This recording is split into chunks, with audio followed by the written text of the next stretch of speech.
guys, it's your girl Samantha here, and today I have this new story coming out of WTOP or WTOP.com, and I'm just going to jump right in because I'm very excited about this. So this was published 11 hours ago, and apparently there is a DC startup building small prefab homes for under $100,000.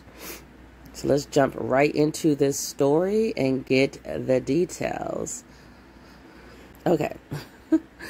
Tomu, T-O-M-U is the way you spell that. A DC startup with a manufacturing facility in Frederick, Maryland is building small dwellings designed for both private recreational homeowner use and investors looking for short-term rental use. The dwellings range in size from 480 square feet to 1,440 square feet and cost from $99,500 to $259,500. I never know how to say numbers like that. Anyways, so this is not including the raw land, the site prep, foundation, utility, or permit cost. And the Tomu president, Chris Osaka, said those prices vary widely depending on site and location, but on average could start around as little as $20,000. That's crazy. Okay, 1 second. Transportation costs would start at $5,000 for the smallest model delivered locally to more for the larger dwellings. All can be delivered nationwide. Buyers also pay for the contractor of their choice for final assembly and finished work, all which comes with instructions from Tomu. The dwellings can be completed in 3 to 7 days, Osaka said. They are shipped 95% complete. With recent trends in the secondary housing market, we saw an opportunity to provide a more recreational use option for buyers that would otherwise be competing with primary residence buyers over the already thin existing housing market, Osaka said. So I have a quick question. I'm wondering, what does he mean with the recreational use? Like, just say it's a house. You know what I'm saying? Like, I don't know if they mean second, like, vacation home. Is that what the purpose of the house is for? Or a Airbnb? And the reason why this matters is because this might make a difference, like if you're trying to put it on your property, on your land, depending on how your land is zoned. There's like 3 different zonings that I know. There's the residential, commercial, and agriculture. And depending on how it's zoned, like usually like something like residential typically would not allow a recreational use home on that property.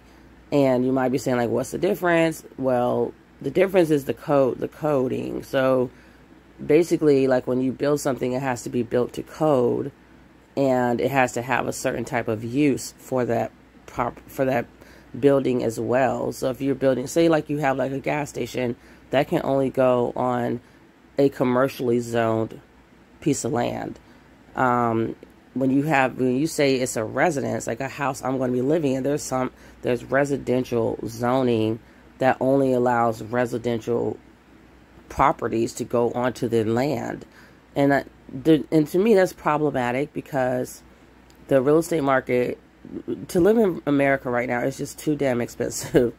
And I think part of the reason why they're able to keep it expensive the way it is because of the zoning laws. And I feel like they should just allow people to just put whatever the hell they want to.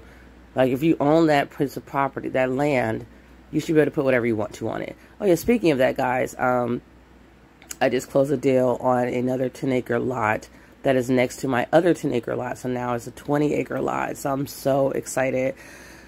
Whew, that was a huge deal for me because I wanted to get it last year and I couldn't afford it yet. And I got it through owner financing, so I couldn't afford the payments yet. And then the lot was sold. And now recently, that lot and the lot next to it recently became opened again, because I guess the person who purchased it was not able to make their payment. So it became available again. And someone said, I was watching YouTube and they were saying whenever a lot that's connecting to yours becomes available, you need to buy it. And I did. I snatched it up. And the really good news to me is that the lot that I wanted that was next to mine that I already owned, it has a road on it, so I don't have to develop a road. It actually has a road that's on the map that goes onto the up the property, and then it also has a gate that you can, access that, just kind of closes off the property. And then it also has a, the previous owner had a camper on it. So that means it's not so raw. Like, I'm assuming, like, because they were living on the property, they did some kind of developing to it. So that's kind of exciting. So anyways, I just wanted to throw that out there. But let me keep reading. So Osaka's background is in marketing with Hilton. His partners include head of design Darius Kuzminkas, whose background is in hospitality architecture, and chief operating officer and head of marketing Malcolm Johnson, who has a construction background. All of the dwellings described by Tomu as Japanese and Scandinavian inspired have 9-foot ceilings, full kitchens, and spa-inspired bathrooms with soaking tubs. I'm going to tell y'all right now, like, I will be quick to purchase one of these and put them on my property. And the good thing about this is you can expand as your budget allows. So, instead of, you could live in, because, like, I have agriculturally zoned property, like the 20 acres that I have in Southern Virginia, agriculture zone. So and I make sure there's no covenants, there's no restrictions at all. So I can put whatever I want and basically almost do whatever I want with my property. So I can put an RV on there. I can put a trailer, a mobile home on there. I can put one of these little manufactured prefab homes. And I think this would be great to get started, just so you can have a roof over your head until you can afford a bigger place. So Tomu is taking pre-orders now, with first deliveries beginning next spring. Another DC-based company, Minim Homes LLC, began producing small pre-built dwellings in 2016 and now sells them worldwide. So you guys, tell me what you think about that. That's so exciting. So I love to give you guys good news, because I usually have some very dark stories that I have to, like, report for my people. So let me know what you guys think in the comments below, and make sure to like, share, and subscribe, and I'll see you guys in the next video. Peace.